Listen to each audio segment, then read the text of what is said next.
Welcome to my channel ideal CAD expert. दोस्तों, आज के इस नए वीडियो में आपका बहुत बहुत स्वागत करता हूं। दोस्तों, आज के इस नए वीडियो में हम हाउस वायरिंग का वायरिंग करना सीखेंगे। लेकिन आज के इस नए वीडियो में नॉर्मल पावर के साथ साथ इन्वर्टर का भी कनेक्शन करना आप लोगों को सिखाऊंगा। जब भी आपका नॉर्मल पावर रहेगा तो नॉर्मल पावर से आपका जो लाइट है, फैन है, चलेगा। और जैसे ही लाइट कट जाएगा उसके बाद इन्वर्टर से ऑटोमेटिक आपका जो लाइट है और फैन है चलेगा। तो आज के इस नए वीडियो में आप लोगों को नॉर्मल और इन्वर्टर का भी कनेक्शन करना आपको सिखाऊंगा।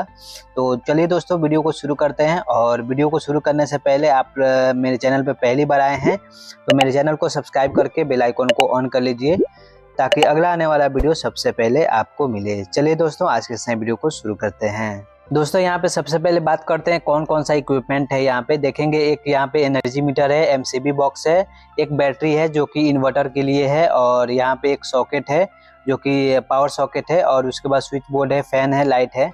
तो यहाँ पे हम कनेक्शन करेंगे। नॉर्मल पावर से भी हम कनेक्शन करना सीखेंगे और इन्वर्टर से भी कैसे कनेक्शन होगा, ताकि लाइट रहे तो नॉर्मली पावर से चले, और जैसे ही लाइट कट जाए आपके घर में तो उसके बाद इन्वर्टर से पूरा घर का वायरिंग में जितना भी आप इन्वर्टर से किए होंगे तो नॉर्मली इन्वर्टर से भी चालू रहेगा, आपका फैन हो या लाइट हो। तो चलिए यहाँ से शुरू करते हैं एनर्जी मीटर से। तो सबसे पहले आपके घर के आसपास में जहाँ भी पोल होता है वहाँ से एक वायर न्यूट्रल और फेस का लेकर के आते हैं और एनर्जी मीटर में कनेक्शन करते हैं। और एनर्जी मीटर में यहाँ पे देखेंगे 4 पॉइंट दिया होता है। ये जो 2 पॉइंट देख रहे हैं ये इनपुट का होता है, यानी कि पोल से लेकर के न्यूट्रल फेस लेकर के आते हैं और यहाँ पे कनेक्शन करते हैं। और ये जो पॉइंट देख रहे हैं ये आउटपुट का होता है, 2 पॉइंट। यहाँ से आउटपुट ले जा करके हम अपने एमसीबी बॉक्स में कनेक्शन करते हैं जहाँ पे एमसीबी बॉक्स होता है।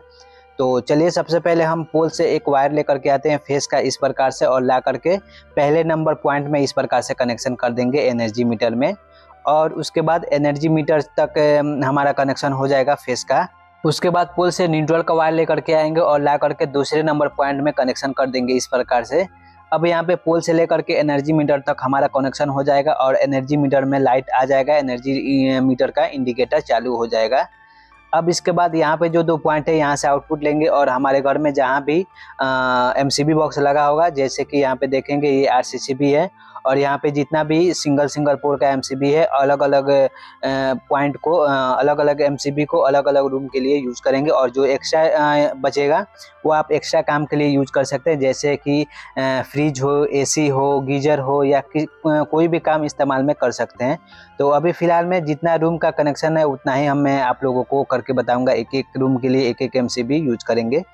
तो यहाँ तक हमारा कनेक्शन आ चुका है मीटर में। अब यहाँ से आउटपुट से लेंगे, मीटर के चौथे नंबर पॉइंट से आउटपुट लेंगे फेस का और ले जा करके इस आरसीसीबी के पहले नंबर पॉइंट में इस प्रकार से कनेक्शन कर देंगे। उसके बाद मीटर के तीसरे नंबर पॉइंट से न्यूट्रल का आउटपुट लेंगे और ले जा करके आरसीसीबी के दूसरे नंबर पॉइंट में कनेक्शन इस प्रकार से कर देंगे। तो यहाँ तक हमारा कनेक्शन हो जाएगा, मीटर से लेकर आरसीसीबी के इनपुट तक कनेक्शन आ जाएगा। उसके बाद यहाँ पे एमसीबी बॉक्स में देखेंगे यहाँ पे 2 पॉइंट दिया होता है। यहाँ पे देखेंगे ये बस बार है, और यहाँ पे एक देखेंगे यहाँ पे एक बस बार दिया हुआ है। एमसीबी बॉक्स के अंदर में कभी भी देखेंगे तो बस बार दिया होता है, 2 बस बार दिया होता है, एक बड़ा सा दिया होता है, एक छोटा सा दिया होता है। जैसे कि यहाँ पे देखेंगे थोड़ा सा बड़ा बस बार दिया हुआ है और यहाँ पे देखेंगे थोड़ा सा छोटा सा बस बार दिया हुआ है।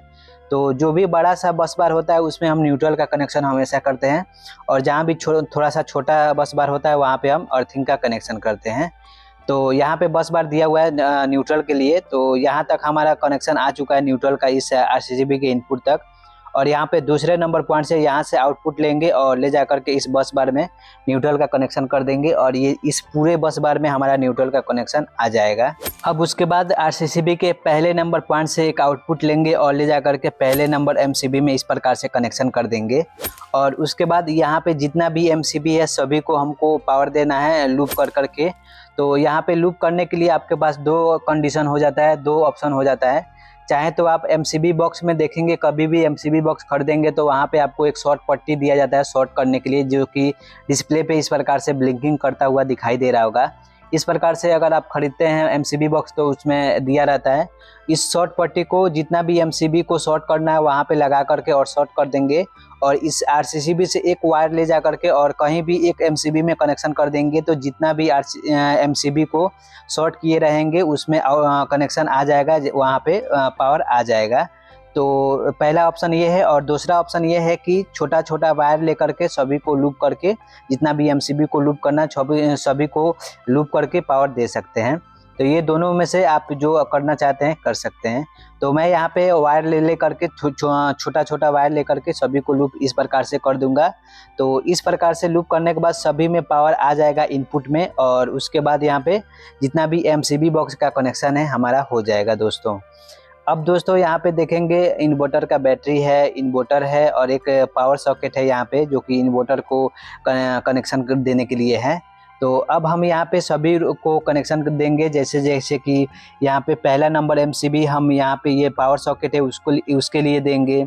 दूसरा नंबर एमसीबी रूम नंबर 1 के लिए देंगे, यानी कि रूम नंबर 1 में जितना भी इक्विपमेंट है दूसरे नंबर एमसीबी से कनेक्शन करेंगे, और तीसरे नंबर एमसीबी से रूम नंबर 2 को कनेक्शन करेंगे। ठीक है दोस्तों। अब दोस्तों सबसे पहले यहाँ पे मैं आप लोगों को बता दूं, यहाँ पे जो स्विच बोर्ड देख रहे हैं, ये जो 2 स्विच देख रहे हैं स्विच बोर्ड के अंदर में, ये नॉर्मली पावर से यूज करेंगे इसको, और ये जो 2 स्विच देख रहे हैं इसको इन्वर्टर से यूज करेंगे।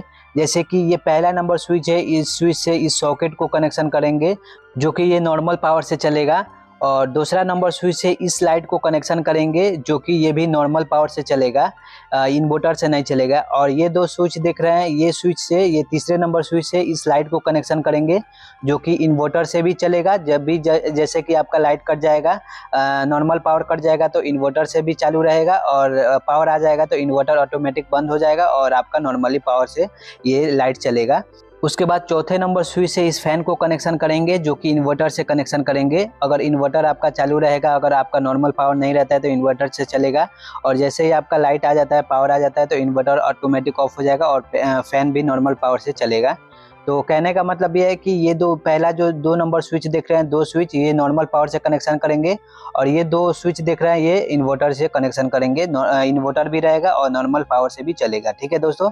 इसी प्रकार से इस स्विच बोर्ड में भी ये 2 स्विच देख रहे हैं ये नॉर्मल पावर से चलेगा, और यहाँ पे 2 स्विच है ये इन्वर्टर से इसको कनेक्शन करेंगे, और यहाँ पे जो पावर सॉकेट देख रहे हैं ये इन्वर्टर को कनेक्शन करने के लिए हम देंगे। इन्वर्टर को भी बैटरी चार्ज करने के लिए हमें यहाँ पे पावर देना होता है, यहाँ से हम पावर देंगे तभी जा करके हमारा बैटरी नॉर्मल पावर से यानी कि नॉर्मल एनर्जी से ये बैटरी चार्ज होगा। ठीक है दोस्तों। तो अब चलिए कनेक्शन करना सीखते हैं। यहाँ से यहाँ तक देखेंगे, यहाँ तक हमारा पूरा एमसीबी में कनेक्शन आ चुका है। ये पहला नंबर जो एमसीबी देख रहे हैं इससे इस सॉकेट को यानी कि इस पावर सॉकेट को कनेक्शन देंगे। तो यहाँ से आउटपुट लेंगे एक फेस का वायर और ले जा करके यहाँ पे इस प्रकार से यहाँ पे छोटा सा स्विच दिया हुआ है, इस स्विच के इनपुट में कनेक्शन कर देंगे इस प्रकार से। जैसे कि हमें पता है स्विच में 2 पॉइंट दिया होता है, एक इनपुट का एक आउटपुट का। तो इनपुट में ले जा करके इस प्रकार से कनेक्शन कर देंगे, और आउटपुट से एक वायर लेंगे और ले जा करके इस सॉकेट में यहाँ पे कनेक्शन कर देंगे। इस प्रकार से यहाँ पे हमारा पावर आ जाएगा। उसके बाद यहाँ पे दूसरे नंबर एमसीबी से आउटपुट लेंगे और इस पहले नंबर रूम के स्विच बोर्ड में हमें कनेक्शन करना है। तो यहाँ से आउटपुट लेंगे और ले जा करके इस स्विच बोर्ड के इस स्विच में हम कनेक्शन कर देंगे, और यहीं से एक लूप लेंगे और दूसरे नंबर स्विच में भी कनेक्शन कर देंगे। इस प्रकार से इस दोनों स्विच में पावर आ जाएगा इनपुट में। अब उसके बाद इस स्विच से इस सॉकेट को कनेक्शन करना है हमें। तो इस स्विच से आउटपुट लेंगे और ले जा करके इस सॉकेट में कनेक्शन इस प्रकार से कर देंगे, और दूसरे नंबर स्विच से इस लाइट को हमें कनेक्शन करना है। तो यहाँ से दूसरे नंबर स्विच से आउटपुट लेंगे और ले जा करके इस लाइट में कनेक्शन कर देंगे। अब दोस्तों यहाँ पे ध्यान दीजिएगा, ऑलरेडी मैंने पहले आपको बताया है कि इस दोनों स्विच को नॉर्मल पावर से यूज करेंगे, और ये 2 स्विच है इसको हम इन्वर्टर से कनेक्शन करेंगे। अब दोस्तों यहाँ पे मैं आप लोगों को बता दूं कि ये जो मैं कनेक्शन किया हूँ सॉकेट का और इस लाइट का, तो जब भी आपका एनर्जी रहेगा यानी कि ये मीटर में लाइट रहेगा तभी आपका ये लाइट है या सॉकेट है ये काम करेगा। अगर आपका लाइट नहीं रहता है तो ये काम नहीं करेगा दोस्तों, यानी कि ये नॉर्मल पावर से मैंने कनेक्शन किया है। अब यहाँ पे ये 2 स्विच है, इसका अलग से सर्किट आएगा जो कि इन्वर्टर से कनेक्शन आएगा। यहाँ पे आपको इसी नॉर्मल पावर से लूप नहीं देना है दोस्तों, यहाँ पे आपको इस बात को जरूर से जरूर ध्यान रखना है। यहाँ पे जो मैं नॉर्मल पावर से यहाँ पे 2 स्विच कनेक्शन किया हूँ, यहाँ पे आपको इस दोनों स्विच को नॉर्मल पावर से कनेक्शन नहीं करना है, वरना ये फिर से ये नॉर्मल पावर में ही कनेक्शन हो जाएगा। इस दोनों स्विच को कनेक्शन करने के लिए इन्वर्टर से एक वायर लेकर के आएंगे जो कि इन्वर्टर अपना पावर देगा, उसका यहाँ सर्किट लेकर के आएंगे और यहाँ पे अलग से इसका सर्किट का कनेक्शन करेंगे। ठीक है दोस्तों, मैं आप लोगों को आगे बताऊंगा। अब यहाँ पे देखेंगे नॉर्मल पावर का ये दोनों स्विच में कनेक्शन कर दिया हूँ। एक लाइट चालू हो जाएगा और एक ये जो सॉकेट है ये चालू हो जाएगा। अब दोस्तों इस रूम नंबर 2 में हमें कनेक्शन करना है नॉर्मल पावर का। अब यहाँ पे तीसरे नंबर MCB से आउटपुट लेंगे फेस का और ले जा करके इस स्विच बोर्ड के इस स्विच में कनेक्शन इस प्रकार से कर देंगे। और यहाँ पे इस स्विच को भी कनेक्शन करना है, तो यहीं से एक छोटा सा लूप लेंगे और ले जा करके इस स्विच में भी कनेक्शन कर देंगे। इस प्रकार से इस दोनों स्विच के इनपुट में कनेक्शन आ जाएगा। अब पहले नंबर स्विच से इस सॉकेट को कनेक्शन करना है, तो यहाँ से आउटपुट लेंगे और ले जा करके सॉकेट में कनेक्शन कर देंगे। और दूसरे नंबर स्विच से इस लाइट को हमें ऑन करना है, तो यहाँ से आउटपुट लेंगे और ले जा करके इस लाइट में कनेक्शन कर देंगे। इस प्रकार से नॉर्मली स्विच का जितना भी है कनेक्शन हो जाएगा। इस स्विच को ऑन करेंगे तो ये नॉर्मल पावर से ये सॉकेट चालू हो जाएगा, और दूसरे नंबर स्विच को चालू करेंगे तो ये लाइट नॉर्मल पावर से चालू हो जाएगा। यहाँ पे इन्वर्टर कोई भी अभी कनेक्शन नहीं हुआ है। अब आप लोगों को दोस्तों इन्वर्टर का कनेक्शन करना बताऊंगा, ठीक है दोस्तों। अभी तक मैंने आप लोगों को जितना भी बताया वो नॉर्मल पावर का कनेक्शन था दोस्तों, तो अब मैं आप लोगों को इन्वर्टर का कनेक्शन बताऊंगा, क्योंकि ये इस प्रकार से बताने का मकसद ये है दोस्तों, ताकि आप लोगों को अच्छे तरीके से समझ में आए कि नॉर्मल पावर का कनेक्शन कैसे होता है और इन्वर्टर का अलग से कनेक्शन कैसे होता है। तो यहाँ तक मैंने आप लोगों को नॉर्मल पावर का कनेक्शन बताया। अब चलिए इन्वर्टर का कनेक्शन करना सीखते हैं। तो यहाँ पे देखेंगे, यहाँ तक इस पावर सॉकेट तक हमारा कनेक्शन आ चुका है नॉर्मल पावर का। तो यहाँ पे एक बैटरी है, इस बैटरी को चार्ज करने के लिए नॉर्मल पावर से ही चार्ज करते हैं, तो इस बैटरी को चार्ज करने के लिए इस इन्वर्टर के द्वारा ये बैटरी चार्ज होगा। अब इस बैटरी को चार्ज करने के लिए इन्वर्टर के माध्यम से हमें नॉर्मल पावर भी देना होगा। तो यहाँ पे इन्वर्टर के अंदर में देखेंगे 3 पॉइंट दिया होता है, वायर का पॉइंट निकला होगा। लाइव में रियल में देखेंगे तो 3 पॉइंट आउटपुट में निकला होता है, जैसे कि यहाँ पे एक रेड कलर है और यहाँ पे एक वायर है और एक यहाँ पे वायर है। इन तीनों वायर को हमें कनेक्शन करना होता है। और तीनों वायर का क्या क्या काम है आप लोगों को बता देता हूँ। तो सबसे पहले यहाँ पे एक रेड कलर का वायर देख रहे हैं और यहाँ पे एक ब्लैक कलर का वायर देख रहे हैं। तो ये जो दोनों वायर होता है दोस्तों हमारे बैटरी में जाता है, जहाँ भी बैटरी होता है प्लस और माइनस में दिया होता है बैटरी के अंदर में। तो यहाँ पे इन्वर्टर के अंदर में जो रेड कलर का पॉइंट दिया हुआ है, वायर दिया हुआ है, वो बैटरी के प्लस वाले पॉइंट में जाता है। जैसे कि यहाँ पे प्लस का निशान देख सकते हैं, यहाँ पे प्लस का निशान दिया हुआ है और यहाँ पे देखेंगे एक पॉइंट भी दिया हुआ है। यहाँ पे ले जा करके इस प्रकार से वायर लेकर के आते हैं और यहाँ पे कनेक्शन इस प्रकार से कर देते हैं। तो इन्वर्टर के अंदर में जो भी रेड कलर का वायर होता है वो बैटरी के प्लस वाले पॉइंट में ले जा करके कनेक्शन कर देते हैं। और यहाँ पे दूसरा नंबर जो वायर है वो माइनस का होता है, यानी कि न्यूट्रल का होता है। तो यहाँ से एक ब्लैक कलर का वायर लेते हैं और इन्वर्टर में जहाँ भी माइनस का सिंबल दिया होता है, यानी कि ब्लैक कलर का पॉइंट दिया होता है, वहाँ पे ले जा करके इस प्रकार से कनेक्शन कर देते हैं। ठीक है दोस्तों, तो ये दोनों पॉइंट का कनेक्शन हमने कर लिया। अब इन्वर्टर में तीसरा नंबर यहाँ पे वायर देख रहे हैं, यहाँ पे देखेंगे ये नॉर्मली पावर के लिए होता है, यानी कि यहाँ पे जो वायर दिया होता है 3 पिन प्लग के साथ, वो प्लग ले जा करके इस पावर में, यहाँ पे जो पावर सॉकेट देख रहे हैं 3 पिन का, यहाँ पे ले जा करके लगाते हैं और इस स्विच को ऑन करते हैं। तो इन्वर्टर से होते हुए ये इन्वर्टर का जो बैटरी है हमारा चार्ज होता है। नॉर्मली पावर जब रहता है तब ये चार्ज होता है। ठीक है दोस्तों, तो यहाँ पे इन्वर्टर के अंदर में जो 3 पॉइंट है मैं आप लोगों को कनेक्शन करना बताया। पहला और दूसरा नंबर जो है जो बैटरी में जा करके प्लस और माइनस में जहाँ भी होता है कनेक्शन कर देते हैं। और ये जो होता है दोस्तों ये पावर को देने के लिए होता है, यानी कि बैटरी को चार्ज करने के लिए दिया होता है। ये प्लग टॉप यहाँ पे लगाएंगे और ये इन्वर्टर के से होते हुए ये बैटरी आपका चार्ज होगा। अब दोस्तों जैसे ये 3 पिन टॉप यहाँ पे लगा देते हैं और इन्वर्टर चार्ज हो जाता है आपका, यानी कि बैटरी चार्ज होता है, इन्वर्टर में एनर्जी आ जाता है। अब दोस्तों यहाँ पे इन्वर्टर के आउटपुट से, यानी कि इन्वर्टर में जो लाइट है यानी कि पावर है, उसके पावर से हमें इस दोनों स्विच को कनेक्शन करना है। और यहाँ पे 2 स्विच है, यहाँ पे इसको हमें कनेक्शन करना है। इसका कनेक्शन करने के लिए इन्वर्टर से आउटपुट लेंगे। आउटपुट लेने के लिए यहाँ पे देखेंगे 3 पिन सॉकेट दिया हुआ है, ये आउटपुट का होता है। यहाँ पे पावर हमारा जैसे ही बैटरी चार्ज रहेगा, जितना भी बैटरी चार्ज रहेगा, यहाँ पे आपको ऑटोमेटिक पावर मिलता रहेगा। ठीक है दोस्तों, अब यहाँ पे एक 3 पिन टॉप रखेंगे और इस 3 पिन टॉप में एक ग्रीन कलर का वायर ले जा करके कनेक्शन कर देंगे। 3 पिन टॉप में जहाँ भी L लिखा होगा, जहाँ पे 2 पॉइंट दिया होता है न्यूट्रल और फेस कनेक्शन करने के लिए, तो वहाँ पे टैगिंग के लिए L लिखा रहता है लाइन के लिए और N लिखा रहता है न्यूट्रल का कनेक्शन करने के लिए दिया होता है। तो जहाँ भी L लिखा होगा वहाँ पे एक वायर कनेक्शन करेंगे ग्रीन कलर का, क्योंकि इन्वर्टर का कनेक्शन करने के लिए ग्रीन कलर यूज करते हैं। तो इस सॉकेट से एक आउटपुट लेंगे, वायर कनेक्शन करते हुए ले करके आएंगे और जिस भी स्विच बोर्ड में, जिस भी स्विच में हमें इन्वर्टर का कनेक्शन करना है, इस प्रकार से एक वायर ले करके आएंगे और ला करके इस स्विच में कनेक्शन कर देंगे। ठीक है दोस्तों, और उसके बाद इस स्विच को भी इन्वर्टर से ही कनेक्शन करना है, तो यहीं से एक लूप लेंगे और इस स्विच में भी हम कनेक्शन कर देंगे। और उसके बाद इस दोनों स्विच में इन्वर्टर का हमारा कनेक्शन आ जाएगा इनपुट में। अब ये पहला नंबर जो स्विच है, इस स्विच से हमें इस लाइट को ऑन करना है। तो पहले नंबर स्विच से एक वायर लेंगे और ले जाकर के इस लाइट में इस प्रकार से कनेक्शन कर देंगे। ठीक है दोस्तों, अब दूसरे नंबर स्विच से इस फैन को कनेक्शन करना है, तो यहीं से एक आउटपुट लेंगे वायर और ले जाकर के इस फैन को कनेक्शन कर देंगे। इस प्रकार से इस दोनों स्विच से इन्वर्टर के माध्यम से ये जो लाइट है ऑन हो जाएगा और ये जो फैन है ऑन हो जाएगा। उसके बाद यहाँ पे ये रूम नंबर 1 में यहाँ पे 2 स्विच है, इसको भी इन्वर्टर से ही कनेक्शन करना है। तो यहीं से एक वायर लेंगे, लूप बना करके ले करके जाएंगे इस प्रकार से और ले जा करके इस स्विच में कनेक्शन कर देंगे। और इस दूसरे नंबर स्विच में भी कनेक्शन करना है, तो यहीं से एक लूप लेकर के इस दूसरे नंबर स्विच में भी कनेक्शन कर देंगे। इस प्रकार से इस दोनों स्विच में हमारा पावर आ जाएगा। अब इस पहले नंबर स्विच के आउटपुट से एक वायर लेंगे और ले जाकर के इस लाइट में कनेक्शन कर देंगे और इस प्रकार से दूसरे नंबर स्विच से एक आउटपुट लेंगे और ले जाकर के इस फैन को भी कनेक्शन कर देंगे। इस प्रकार से इन्वर्टर के माध्यम से ये लाइट भी चालू हो जाएगा और ये फैन भी चालू हो जाएगा। इस प्रकार से इन्वर्टर का कनेक्शन करेंगे दोस्तों। अब देखेंगे दोस्तों, यहाँ पे जहाँ जहाँ भी हमें न्यूट्रल का जरूरत है न्यूट्रल देना है। और यहाँ पे देखेंगे इस बस बार तक कनेक्शन हमारा न्यूट्रल का आ चुका है, इस RCCB से इस बस बार तक कनेक्शन हो चुका है। अब यहाँ से हम न्यूट्रल का आउटपुट लेंगे और जहाँ जहाँ भी न्यूट्रल का जरूरत है वहाँ पे हम न्यूट्रल का कनेक्शन कर देंगे। तो यहाँ पे रूम नंबर 1 में देखेंगे, यहाँ पे न्यूट्रल देना है, इस लाइट में देना है, इस लाइट में देना है और इस फैन में देना है। तो इस बस बार से एक सर्किट लेंगे और ले जा करके यहाँ पे इस सॉकेट में कनेक्शन कर देंगे न्यूट्रल का। यहाँ तक न्यूट्रल आ जाएगा और यहीं से फिर लूप बना करके इस प्रकार से और इस लाइट को भी ले जा करके न्यूट्रल दे देंगे और फिर इस लाइट को भी न्यूट्रल देना है। तो यहीं से एक सर्किट लेंगे और ले जा करके इस लाइट को भी कनेक्शन कर देंगे और इस फैन को भी देना है। तो यहीं से एक और लूप बनाएंगे और ले जा करके इस फैन में कनेक्शन कर देंगे। अब देखेंगे दोस्तों, रूम नंबर 1 में जितना भी न्यूट्रल का कनेक्शन है हो चुका है।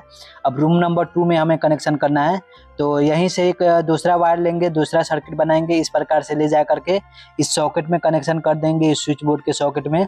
अब इस लाइट को हमें कनेक्शन करना है न्यूट्रल का, तो यहीं से एक लूप बनाएंगे और ले जा करके इस प्रकार से इस लाइट में कनेक्शन कर देंगे। अब उसके बाद यहाँ पे लाइट में देना है, तो यहीं से एक लूप लेंगे और इस लाइट में ले जा करके न्यूट्रल दे देंगे और उसके बाद इस फैन को भी देना है, तो यहीं से एक लूप बनाएंगे और ले जा करके इस फैन को भी कनेक्शन कर देंगे। अब यहाँ पे देखेंगे, यहाँ पे भी एक सॉकेट है, इसको भी हमें न्यूट्रल देना है। तो यहाँ पे वायर यहाँ तक आया हुआ है न्यूट्रल का, तो यहीं से हम एक वायर ले जा करके इस प्रकार से न्यूट्रल का कनेक्शन कर सकते हैं। अब देखेंगे दोस्तों, जहाँ भी न्यूट्रल का जरूरत है न्यूट्रल मिल चुका है, जहाँ भी नॉर्मल पावर से यूज करना है नॉर्मल पावर का भी कनेक्शन कर चुके हैं, जहाँ भी इन्वर्टर से कनेक्शन करना है इन्वर्टर का भी कनेक्शन कर चुके हैं। ठीक है दोस्तों, अब कम्प्लीटली हो चुका है। लेकिन आप लोगों के मन में एक सवाल होगा कि जहाँ पे इन्वर्टर का कनेक्शन है वहाँ पे भी हमने नॉर्मल पावर का न्यूट्रल कनेक्शन किया है और जहाँ पे नॉर्मल पावर है वहाँ पे भी हमने नॉर्मल पावर का ही न्यूट्रल कनेक्शन किया है। तो यहाँ पे आप लोगों को बता दूं दोस्तों, ये जो इन्वर्टर दिख रहा है यहाँ से हमेशा फेस का ही कनेक्शन निकलता है आउटपुट में इन्वर्टर के माध्यम से, और जो न्यूट्रल का कनेक्शन होता है ये नॉर्मल पावर का न्यूट्रल से ही हम कनेक्शन करते हैं। इस बात को आपको ध्यान रखना है दोस्तों कि इन्वर्टर से हमेशा आपको पावर ही मिलता है, न्यूट्रल का कनेक्शन नॉर्मल पावर का न्यूट्रल से ही कनेक्शन करना होता है। ठीक है दोस्तों, मैं आशा करता हूँ यहाँ तक आप लोगों को हर चीज़ समझ में आ गया होगा दोस्तों। अब दोस्तों यहाँ पे देखेंगे, ये जो 3 पिन टॉप दिया हुआ है यहाँ पे, ये इन्वर्टर के अंदर में जो 3 पिन सॉकेट दिया हुआ है, इस प्लग को यहाँ पे लगाएंगे और आगे की तरफ इस इन्वर्टर के आगे की तरफ, जो कि यहाँ पे डिस्प्ले पे देख सकते हैं, ये स्विच होता है ऑन करने के लिए। इन्वर्टर को इस स्विच को ऑन करेंगे तो इन्वर्टर के माध्यम से जहाँ जहाँ भी आपने कनेक्शन किया होगा वहाँ तक पावर चला जाएगा। जैसे कि इस दोनों स्विच को आपने कनेक्शन किया है और इस दोनों स्विच को कनेक्शन किया है, तो यहाँ तक पावर चला जाएगा इन्वर्टर के माध्यम से। इस स्विच को ऑन करेंगे तो ये लाइट ऑन हो जाएगा और इस स्विच को ऑन करेंगे तो ये फैन भी ऑन हो जाएगा। अब यहाँ पे दोस्तों बता दूं कि अगर आपका नॉर्मल पावर यानी कि मीटर के द्वारा जो आपका पावर जैसे ही आ जाएगा तो ये यहाँ से ऑटोमेटिक इन्वर्टर का कनेक्शन ऑटोमेटिक ऑफ हो जाएगा। ये जो फैन है या लाइट है जो कि आपने इन्वर्टर से कनेक्शन किया है वो नॉर्मल पावर से चलेगा, और जैसे ही आपका मीटर से एनर्जी लाइट कट जाएगा उसके बाद ऑटोमेटिक ये इन्वर्टर ऑटोमेटिक ऑन हो जाएगा और फिर से यहाँ तक आपका पावर आ जाएगा। लेकिन दोस्तों यहाँ पे बता दूं कि ये जो रेड कलर का जो कनेक्शन नॉर्मल पावर से दिख रहा है यहाँ पे आपका इन्वर्टर से नहीं चलेगा, ये लाइट इन्वर्टर से नहीं चलेगा और ये सॉकेट इन्वर्टर से नहीं चलेगा। यही दो जो फैन है और एक लाइट है यही नॉर्मल से इन्वर्टर से चलेगा और नॉर्मल से भी चलेगा, यानी कि आपका नॉर्मल एनर्जी रहेगा यानी कि मीटर में लाइट रहेगा तो भी ये चलेगा, और जैसे लाइट कट जाएगा तो ये दोनों फैन, तो ये लाइट और फैन दोनों ऑन हो जाएगा इन्वर्टर के माध्यम से। लेकिन ये नॉर्मल वाला जो हमने कनेक्शन किया है ये ऑन नहीं होगा क्योंकि हमने इसे नॉर्मल पावर से कनेक्शन किया है। ठीक है दोस्तों, तो इस प्रकार से दोस्तों हम इन्वर्टर का कनेक्शन करते हैं, नॉर्मल पावर का भी और इन्वर्टर का भी कनेक्शन आप लोगों को करके दिखाया। तो मैं आशा करता हूँ यह वीडियो आप लोगों को अच्छा लगा होगा और इन्वर्टर का कनेक्शन आप लोगों को समझ में आया होगा। अगर फिर भी आप लोगों को कहीं भी दिक्कत लगा हो तो कमेंट बॉक्स में ज़रूर बताइएगा, फिर से आप लोगों को इन्वर्टर का कनेक्शन करना अच्छे तरीके से बताऊँगा। लेकिन जो भी इलेक्ट्रीशियन होंगे, पहले थोड़ा सा काम किए होंगे, उन लोगों को ये समझ में आ गया होगा। लेकिन अगर आप नए हैं और अभी तक आपको समझ में नहीं आया हो तो कमेंट बॉक्स में लिख करके बताइएगा, फिर से अच्छे तरीके से समझाऊंगा और बताऊंगा। अगर आपको यह वीडियो अच्छी लगी हो तो लाइक जरूर कीजिएगा और पहली बार मेरे चैनल पर आए हैं, मेरे चैनल को सब्सक्राइब करके बेल आइकन को ऑन कर लीजिए दोस्तों। फिर मिलते हैं किसी नेक्स्ट वीडियो में, तब तक के लिए टेक केयर दोस्तों।